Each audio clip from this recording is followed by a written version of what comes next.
Hi, it's Fias Tarot. Hello, Aries placement. So, yeah, this is your general and love reading for the whole month of September. Okay, so yeah, 'di ba bago na naman na energy, bagong buwan na naman. So, tingnan natin ano bang meron, no? Syempre, again, before tayo mag-start, kung hindi ka pa nakakapag-subscribe, please do subscribe and hit the notification bell para lagi po tayo maging updated sa mga mangyayari pa lang. And again, kung may tanong po pagdating sa private reading, just message me sa akin pong FB page, and ganun rin po pagdating sa ating mga charms, okay? And doon sa ating pang-cleanse ng ating mga charms, diba? So, yeah, papakita natin ng saglit lang, oo. So, ito yung ating 2-in-1 Love and Money Bracelet for love and money. Okay, this is acting like magnet. Magnet pagdating sa connections and pagdating sa kaperahan. Madalas ginagamit ng mga nagbi-business yung ganito kasi this is with citrine stone. Okay, so madalas ginagamit ng mga nagbi-business. Parang secret nila. Anyway, so there. So next is yung grantor. Yung taga-grant po ng inyong mga minamanifest. Yung sabihin nating mga bigatin or sabihin nating medyo mahirap, no, na makuha. So, dito pinapag-grant kay grantor. Okay, medyo bigating energy yan, mga ganyan. So, this is sabihin natin unisex. Okay, and syempre aside po doon sa minamanifest ninyo, nagbibigay po siya ng twice per week na surprises. Ayaw mo pa ba nun? Diba? And syempre, yung ating cord cutting. So, si cord cut, nagtatanggal at nag-aalis ng kaalatan. Sa'yo, pwede dyan sa business mo, sa bahay, kung sa tingin nyo, parang ano ba yung meron sa bahay namin, parang ganito, ganyan, parang bigat-bigat. So, pwede yan. Pwede po ito. Okay? Ilalagay nyo sa front door, yung mga ganyan. And, syempre, pagdating po sa protection, okay, protection mula sa mga nagbibigay ng evil eye sa inyo. So, ito po yung ating available. So, dalawang bracelet. Okay, dalawa yung bracelet na available sa atin. Isang adjustable, isang garterize. Okay? So, yung ring natin is adjustable. Ito naman po yung ating necklace. So, this is a necklace. Kita nyo naman. So, yun po.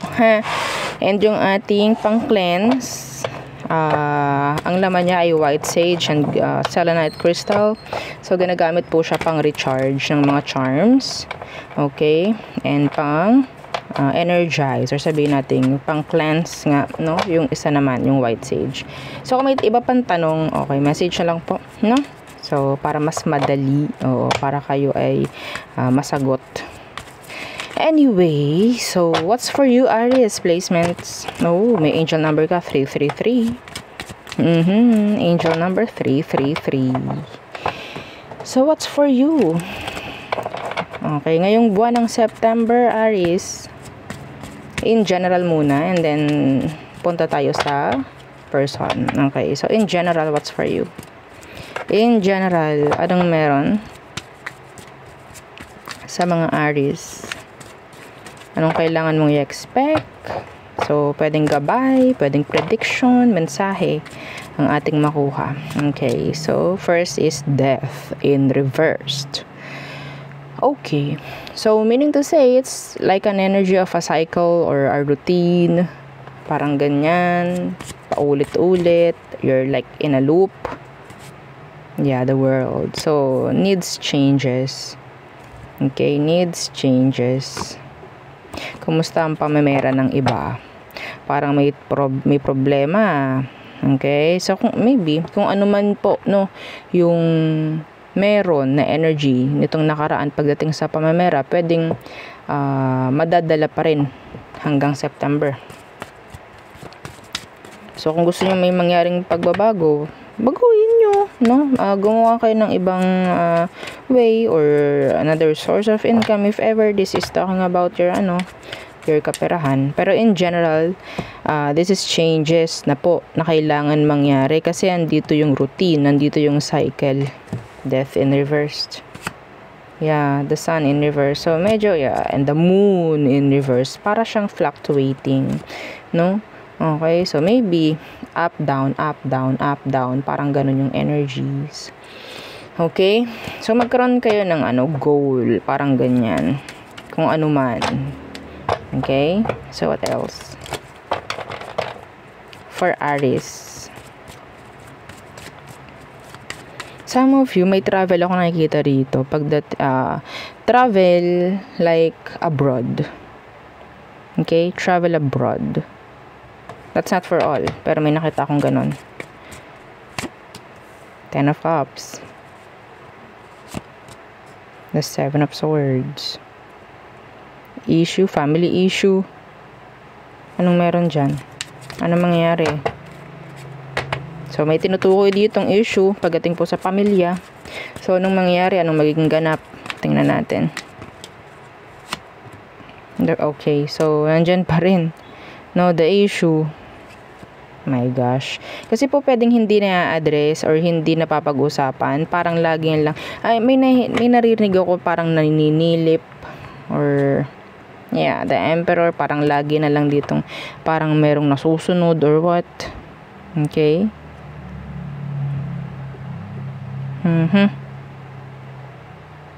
Some of you may chance na pwedeng may mangyaring pagdedesisyon na magaganap pagdating po sa issue na to. Okay? May decision na pwedeng maganap.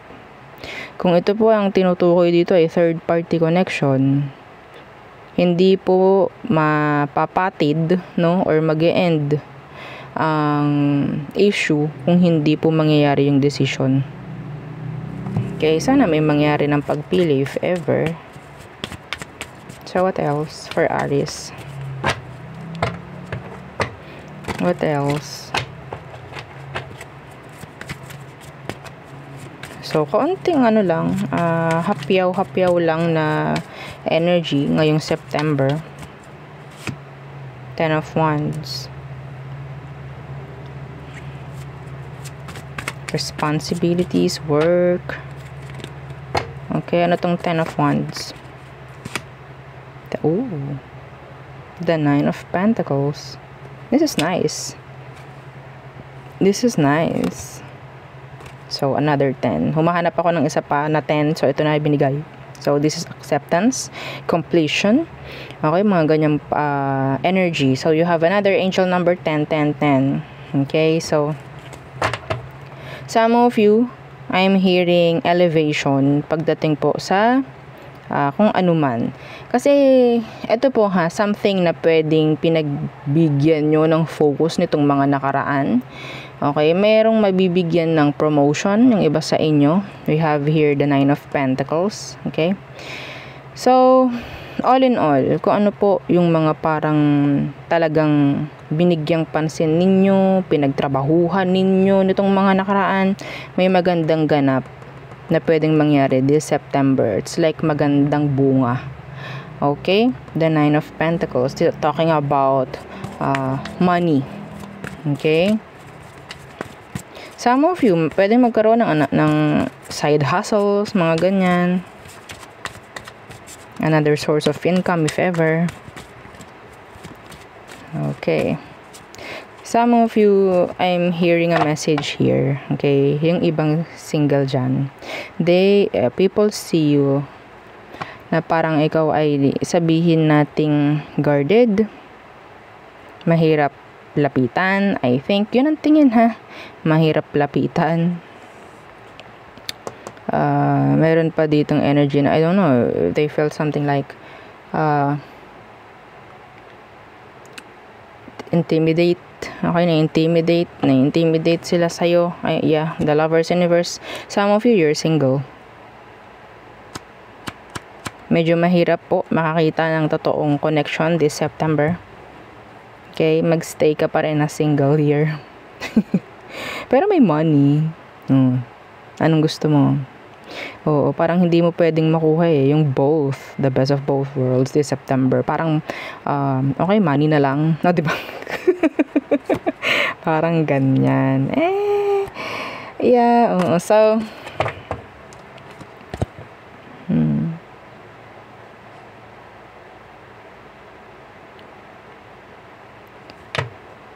some of you, may malaking pagbabago na pwedeng mangyari pagdating sa kaperahan, pero dapat, kung alam nyo na pwedeng may mangyaring malaking pagbabago sa kaperahan, itago nyo po muna yon, isikreto nyo muna.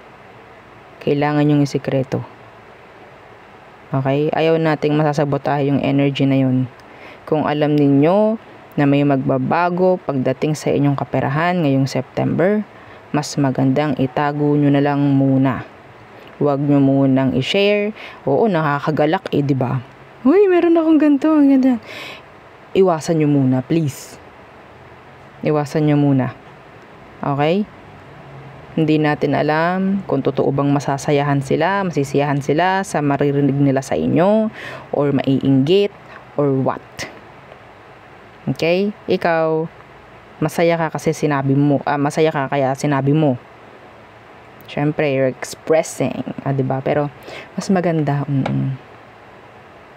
okay? Mas maganda itago muna. Yeah. May magandang mangyayari kung alam ninyo na meron kayong ini-expect or i-expect na magandahan dito, lalo na pagdating sa pamemera. Okay? So, isikret muna natin yon. Yes, kailangan. So, next.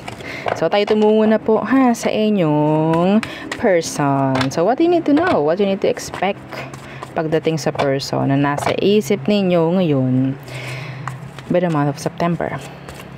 Okay, in the month of September, anong meron pagdating dyan sa person? May narinig akong kanta. Shalala, it's so nice to be happy. Ano yun? Oh my gosh.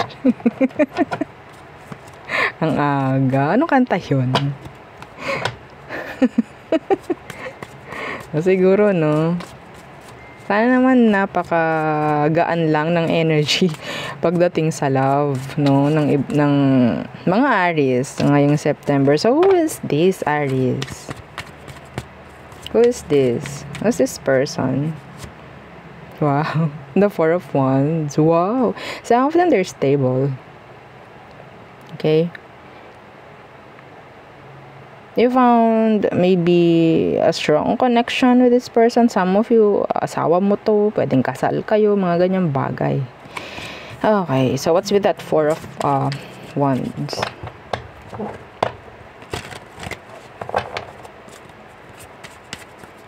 What's with that Four of Wands? Okay, the Five of Swords. Universe, wala kang problema sa taong to, no? Wala kang problema dito sa taong to. Walang itinatago sa'yo to. Okay, so kung hindi pa kayo nitong taong to, gusto mo na maging kayo. Yeah. Sabihin natin nakakuha ka ng uplifting energy coming from them. Sila yung parang maybe nagbibigay ng happiness, no? Sa'yo. Mga ganyang bagay. Parang stress reliever. Mga ganyang bagay-bagay, no? Pagdating sa kanya. Wala, yeah. So, kung ikaw, puro problema na lang nakikita mo sa kanya, then this is not your person. So, anong meron? Anong kailangan mong malaman dito? Sa taong ito? Anong meron? Anong magiging ganap? Anong hindi mo na-expect this September sa inyo? Anitong taong to? Oh my gosh. What? Why? The Three of Swords. Why? Anong hindi mo na-expect? The Three of Swords. What? Bakit? So, pati ako na diba, nahiwagaan. Why the Three of Swords? This is energy of sabihin nating disappointments, rejection. Why? Why the Three of Swords? Why? The Five of Pentacles. Some of you, Aries, sa totoo lang, itong taong to nakikita ko na pwedeng kasal to, the Four of Wands. Okay? We have here, kung ano man hindi mo na-expect, this is rejection. This is somebody na pwedeng sabihin nating, or sabihin natin sa sitwasyon, pwedeng merong mag-step back. Pwedeng may mag-withdraw sa connection or maybe sa inyo. Yeah, the Hierophant in reversed. The Seven of Pentacles, yeah. Hindi mo kailangan mag-expect ng malakihan dito sa connection na to. Okay? Ayaw ng taong to na marireject ka niya. Could be an air sign with earth sign. Okay? Ayaw nito na marireject ka niya or makakaramdam ka ng kung anumang disappointments pagdating sa kanya. Ayaw niya nun. Pero may ganyan. Yeah, Eight of Wands. Hanggat maaari, atong taong to, open naman siya eh. Communication, open. Okay? Pero wala siyang pwedeng may offer sa'yo. Kung alam mo na itong taong to is committed na, then don't expect, no, na pwedeng magkaroon kayo ng connection ng taong to, like romantic. Okay?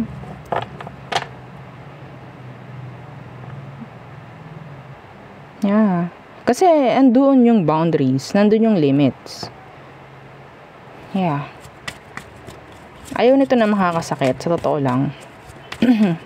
So, talagang ginagawa pa rin yung available yung sarili nila kasi ayaw nilang makakasakit, ayaw nilang makaka-disappoint. Yeah, the Five of Swords. Naging sabihin natin, ipapakita sa'yo, ibibigay sa'yo ng taong to lahat na kailangan mong malaman. Okay? Some of them, they're responsible. Yeah. How do you see them ba? How do you see this person, Aries? How do you see them? The Six of Wands. Talagang attracted ka sa kanya.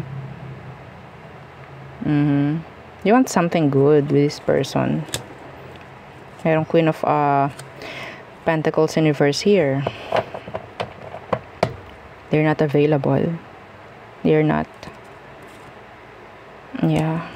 So, you see them, or you see this person na sabihin nating may chance. Okay, there's chance with this person, parang ganyan. Pero, yeah, available siya pagdating sa communication, pero there's limits, there's boundaries. So, anong meron? Outcome, potential outcome, this September. This September.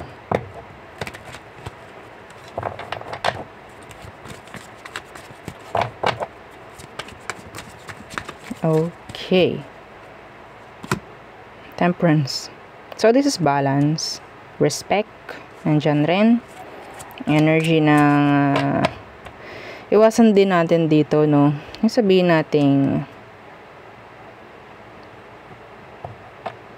let me see. Parang ganyan, no? Try ko nga, or sabihin natin, wait lang. Tingnan ko kaya kung ganito, ganyan. There's this something.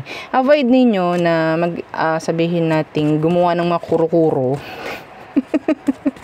no? Pagdating sa tao. Okay? So, Temperance. Yeah, and the Queen of Swords. Ikaw lang din kasi yung sabihin nating madidisappoint, if ever, na hindi mag-meet yung ine-expect mo sa kanya. Hindi mo ma-meet yung ina-expect mo dun sa person. Okay? So, itigil ang kuro-kuro. Yeah, the devil. You want this person, really. E paano? Hindi pwede. Ayan, oh. Kahit gusto mo siya, naging open sa'yo to. Communication, open. Connection. The Four of Wands, energy ito ng pwedeng sabihin nating strong connection. This connection is like guided. Parang ganyan. Okay? Or sabihin nating talagang dapat na magtagpo kayo. I don't know why. Kanya-kanya yan na rason kung bakit. Okay? So, yeah. Ang gulo naman nito, Aries. Ano ba yung pinapasok mo? Huwag niyo ipipilit. Okay? Huwag niyo ipipilit yung gusto nyo. Okay? Isang message for you. Huwag niyo ipipilit yung gusto nyo pagdating sa connection na to. Yan. The Four of Swords. Huwag niyo ipipilit. The Page of Swords in reversed. Okay? Kung alam nyong hindi dapat ipilit. So, advice yon. So, ngayon, tayo tumungo na sa all signs. Hang on. Sandali lang po. Kauntian lang. Wait lang. Okay, so, all signs are through Pisces. The zodiac sign you're dealing with or dealt with. Let's see.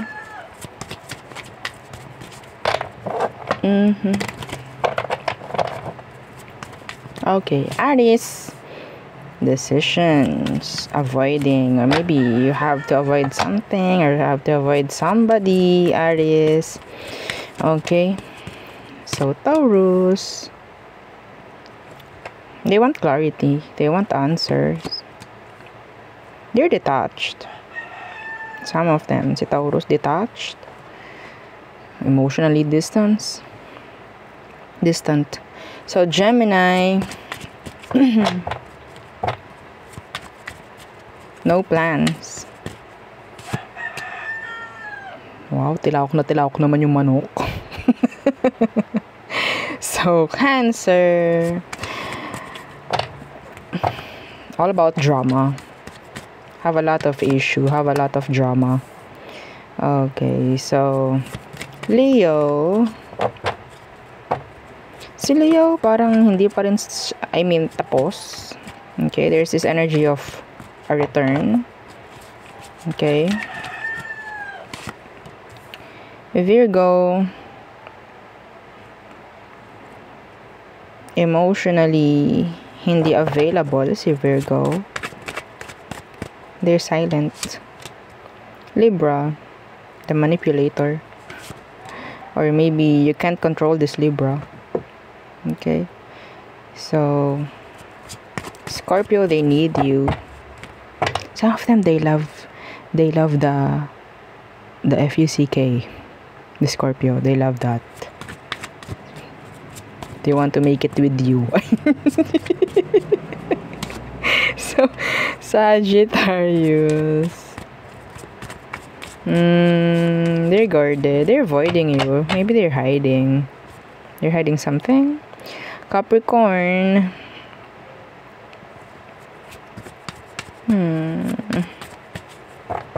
You need to move on from a Capricorn. You have to move on. Aquarius, hindi sila available na magkaroon ng connection or relationship with you, I think. So, Pisces, they're thinking of you day and night. They're in their mind. You're living in their mind rent-free. Okay? You're living in their head rent-free. So, there, yun ang ating reading for you, Aries placements. Again, please don't forget to like, share, and subscribe. And yeah, follow our FB page. Thank you. Goodbye.